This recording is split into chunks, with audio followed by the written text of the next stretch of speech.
Serious topic ಆದ್ರೂ ಇದನ್ನ ಒಂದು ಕಾಮಿಡಿ ರೀತಿಯಲ್ಲೇ ನಿರ್ದೇಶಕರು ಹೇಳಿರ್ತಾರೆ. ಸಿಂಪಲ್ ಲೈನ್ ಏನು ಅಂದ್ರೆ, ಒಬ್ಬ ಮನೇಲಿ ಕೆಲಸ ಇಲ್ದಿರಾ ಇರೋ ಒಬ್ಬ ನಿರುದ್ಯೋಗಿದ ಸ್ಟೋರಿ ಇದು. ಒಂದಿನ ಏನಾಗತ್ತೆ ಅಂದ್ರೆ, ಮನೆ ಹಾಯ್ ಹಲೋ ಎಲ್ರಿಗೂ ನಮಸ್ಕಾರ, welcome to Kannada cinema lens YouTube channel. ಇವತ್ತು ನಾವು ನೋಡ್ತಿರೋದು most underrated Kannada movies. ಇದರಲ್ಲಿ ಮೊದಲಿಗೆ ಇರೋದು ಉದ್ಭವ ಕನ್ನಡ ಮೂವಿ. 1990ರಲ್ಲಿ ರಿಲೀಸ್ ಆದ ಈ ಮೂವಿನ ಕೂಡ್ಲು ರಾಮಕೃಷ್ಣ ಅವರು ನಿರ್ದೇಶನ ಮಾಡಿರ್ತಾರೆ.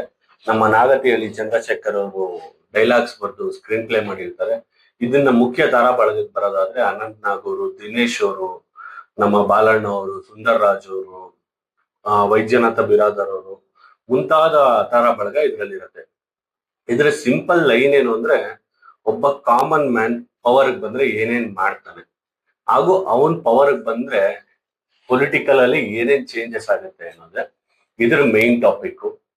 ಸೀರಿಯಸ್ ಟಾಪಿಕ್ ಆದ್ರೂ ಇದನ್ನ ಒಂದು ಕಾಮಿಡಿ ರೀತಿಯಲ್ಲೇ ನಿರ್ದೇಶಕರು ಹೇಳಿರ್ತಾರೆ.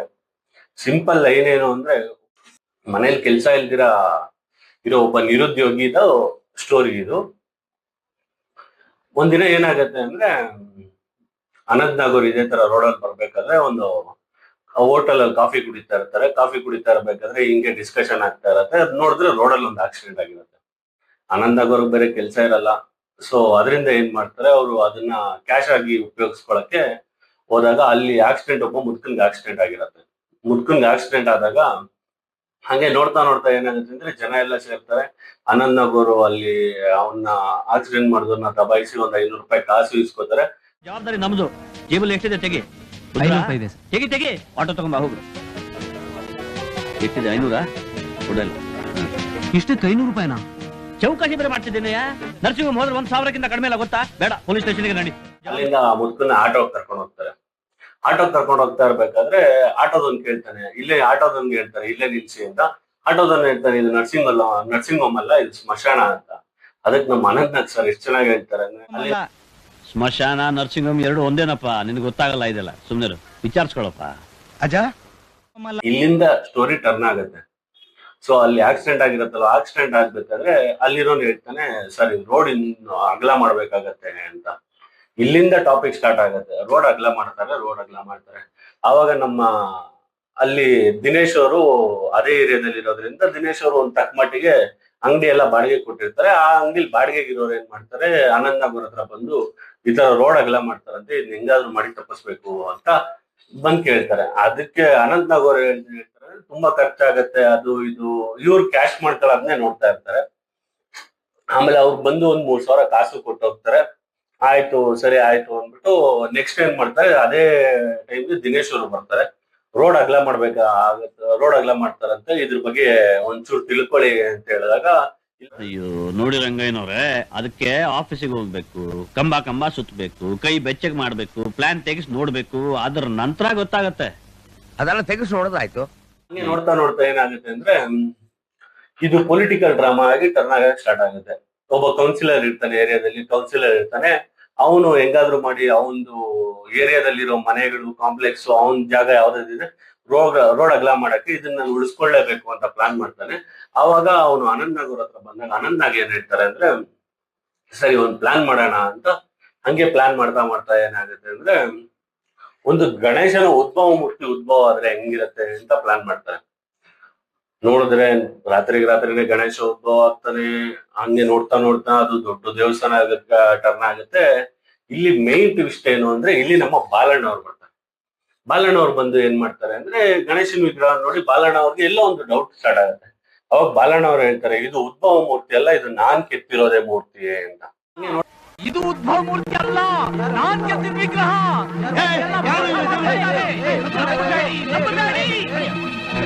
ಹುಚ್ಚ ನೀನೇ ಹುಚ್ಚ. ನಾನ್ ಕೆತ್ತಿದ ಮೂರ್ತಿ, ಉದ್ಭವ ಮೂರ್ತಿ ಅದು, ಯಾರು ನಂಬೇಡಿ. ನಮ್ಮ KS ಅಶ್ವಥ್ ಅವ್ರ ಹತ್ರ ಕರ್ಕೊಂಡು ಹೋಗ್ತಾರೆ. KS ಅಶ್ವಥ್ ಅವ್ರು ಯಾರು ಅಂದ್ರೆ, ಆ ದೇವಸ್ಥಾನಕ್ಕೆ ಪೂಜೆ ಮಾಡ್ತಾ ಇರ್ತಾರೆ.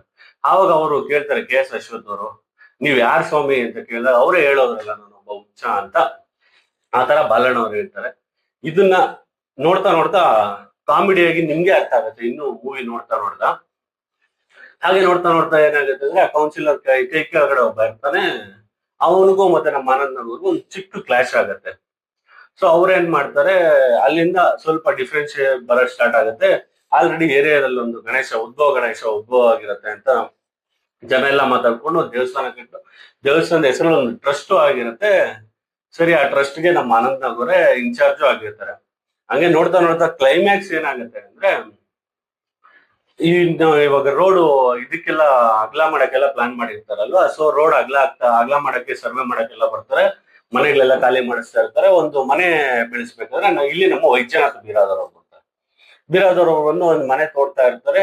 ಅವರು ಹಾರೆ ಹಾಕಿದಾಗ ಹಾರೆಗೆ ಒಂದು ಕಲ್ಲು ಟಚ್ ಆಗಿ ಸೌಂಡ್ ಬರ್ತಾನೆ ಇರುತ್ತೆ. ಶಿವಲಿಂಗ ಮೂಡ್ ಬರ್ತಾ ಇದೆ ಸರ್, ಲಿಂಗಕ್ಕೆ ಹಾರಿ ಹಾಕ್ಬಿಟ್ಟೆ ಸರ್ ನಾನು. ನನಗೆ ಮೊದ್ಲೇ ಅನ್ನಿಸ್ತು ಪರಮಾತ್ಮ ಹಾರೆ ಹಿಂದಕ್ಕೆ ತಳ್ತಾ ಇದ್ದ, ನನ್ನ ಮಾತು ಯಾರು ಕೇಳ್ತಾರೆ ಸರ್. ಅದ್ಭುತ ಸರ್, ನನ್ನ ಸರ್ವಿಸ್ ಅಲ್ಲೇ ಇಂಥ ಮೂರ್ತಿ ನಾನು ನೋಡಿರ್ಲಿಲ್ಲ.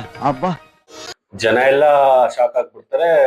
ಅಲ್ಲಿ ಪಕ್ಕದಲ್ಲಿ ನೋಡಿದ್ರೆ ಗಣೇಶ ಉದ್ಭವ ಆಗಿದೆ, ಇವತ್ತು ಇಲ್ಲಿ ನೋಡಿದ್ರೆ ಶಿವ ಉದ್ಭವ ಆಗಿದೆ ಅಂತ ಇಲ್ಲಿರೋರೆಲ್ಲ ಅನಂತ್ ನಾಗೂರ್ ಹತ್ರ ಹೋಗಿ, ಇಲ್ಲ ಈ ರೋಡಲ್ಲಿ ಇದು ಶಿವಂದು ವಿಗ್ರಹ ಉದ್ಭವ ಆಗ್ಬಿಟ್ಟಿದೆ, ನೀವು ಬನ್ನಿ ಅಂತೆಲ್ಲ ಕರ್ಕೊಂಡ್ ಬರ್ತಾರೆ.